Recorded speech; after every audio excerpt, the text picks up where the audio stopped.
Hi everyone, welcome to my channel and welcome to my 30 days challenge mini blog. আজকে হচ্ছে day 15। সকাল সকাল উঠেই পড়িয়ে এসে ব্রেকফাস্ট করলাম কচুরি আর তরকারি দিয়ে।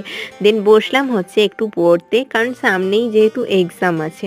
আর তারপরেই দেখছি এখানে প্রচুর পরিমাণে বৃষ্টি হচ্ছিল, আর বৃষ্টি দেখে আমার ভীষণ ভিজতে ইচ্ছা করছিল, কিন্তু ভেজা আর হয়নি। যাই হোক, মা এখানে করছিল রান্নাবান্না। আজকে যেহেতু বাবার জন্মদিন, সেজন্য এখানে 5 রকমের ভাজাভাজি হচ্ছিল, আর আমি এখানে পনিরটাও কেটে দিলাম। দেন গেছিলাম একটু দোকানে কিছু জিনিস আনতে, আর তারপরে এখানে একটু লস্যি খেয়ে নিয়ে আমি সোজা চলে গেছিলাম স্নানটা সারতে। দেন স্নান সেরে গোপালের পুজো দিলাম, আর আজকে যেহেতু বৃহস্পতিবার তাই ভোগে অনেক কিছু ছিল।